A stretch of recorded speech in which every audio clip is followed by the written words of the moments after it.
Hai,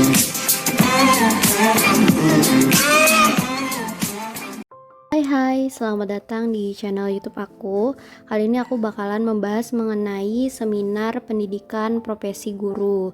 Ini aku membahas PPT yang aku pakai untuk kegiatan seminar pendidikan kemarin. Nah, di sini aku ngambil mata kuliah Filosofi Pendidikan Indonesia. Pada bagian slide pertama, di sini membahas mengenai inti dari mata kuliah yang kita ambil atau yang kita bahas. Nah, di sini Filosofi Pendidikan Indonesia yaitu membahas tentang pemikiran filosofis Bapak Pendidikan Nasional, yaitu Bapak Ki Hajar Dewantara dan pemikiran-pemikiran beliau. Di sini aku bahas tuh mengenai inti dari mata kuliah ini. Terus tentang tujuan pendidikan, yaitu menuntun segala kekuatan kodrat yang ada pada anak-anak agar mereka dapat mencapai keselamatan dan kebahagiaan. Jadi di slide pertama ini secara garis besar aja.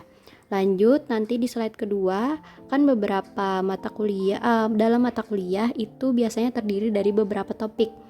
Nah, kebetulan di mata kuliah Filosofi Pendidikan Indonesia ini membahas tentang 5 topik. Nah, pada bagian slide kedua ini dibahasnya lebih spesifik lagi per topik.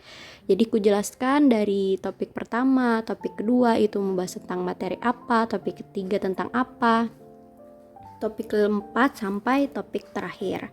Setelah kelima topiknya sudah aku jelaskan secara singkat, lalu apa nih dari 5 topik ini yang paling berkesan di mata kuliah ini? Jadi aku ngambil di bagian topik 5, dan intinya yang paling berkesan itu telaah praktik baik pendidikan yang memerdekakan itu seperti apa. Aku ambil inti-intinya. Yang pertama, pendidikan yang memerdekakan lahir dan batin. Yang kedua, pendidikan sekolah dasar itu harus berorientasi pada kepentingan terbaik anak, artinya memanusiakan anak dan belajar tanpa paksaan. Dan ketiga, itu anak terlibat aktif dalam proses belajarnya. Dan yang terakhir, sekolah berbasis proyek dan pembelajaran demokratis. Nah, dari topik yang paling berkesan ini, inilah yang akan menjadi dasar untuk membuat suatu desain inovasi pembelajaran. Nah, inovasi pembelajaran yang aku buat di sini, aku bikin Matsteko Mystery Picture. Nah, untuk slide selanjutnya ini ada pembahasannya. Jadi pembahasan tentang inovasi pembelajaran tersebut itu apa? Jadi di sini aku ngambil itu adalah sebagai metode pembelajaran dengan menggunakan game permainan. Permainan di sini berupa permainan yang disusun oleh guru. Inovasi yang ingin saya terapkan yaitu menerapkan pembelajaran yang berbasis game-based learning. Kenapa nih jadi mengambil inovasi ini? Karena ketika pembelajaran matematika itu yang dianggap biasanya sebagai momok oleh sebagian peserta didik itu bisa dilaksanakan dengan cara yang menyenangkan yang berdasarkan dari teori filosofi pendidikan Indonesia kita. Lalu aku jelaskan nih bagaimana persiapan yang harus kita lakukan. Di sini ada 3 persiapan. Yang pertama, guru harus menyiapkan permainan balok susun.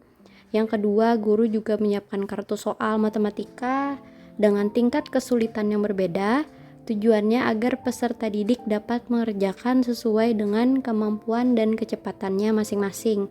Artinya di sini setiap siswa itu diberi kebebasan untuk memilih soal yang mereka inginkan, tidak harus apa yang diomongkan, apa yang dipilihkan guru. Yang terakhir, guru menyiapkan mystery picture yang berisi jawaban dari kartu soal, dan setiap kartu soal itu dilengkapi dengan kode warna misteri. Lanjut, di sini aku membahas apa sih kelebihan dari inovasi pembelajaran yang aku bikin dan apa hubungannya tentang ke mata kuliah Filosofi Pendidikan. Jadi untuk inovasi ini merupakan inovasi yang interaktif dan umpan balik, memungkinkan terjadinya proses interaksi antar sesama murid dan antar murid dengan game secara interaktif. Yang kedua, adanya tantangan yang bisa disesuaikan dan diharapkan bisa membangun komunikasi dan kerjasama di antara peserta didik. Yang ketiga, adanya asesmen formatif dilaksanakan dengan menyenangkan tanpa beban dan paksaan.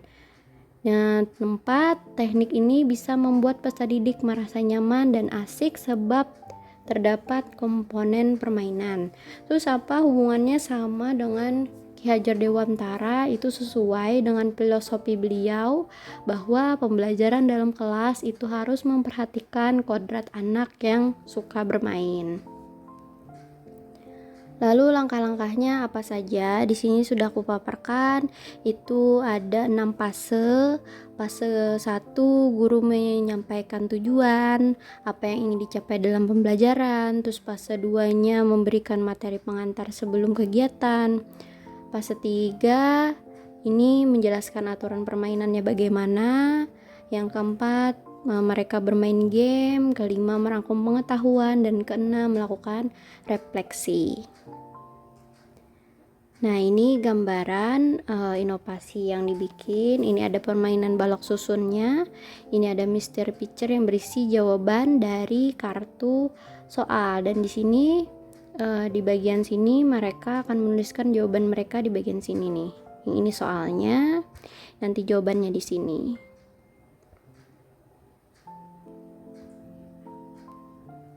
Yang terakhir itu tindak lanjutnya apa? Yaitu ada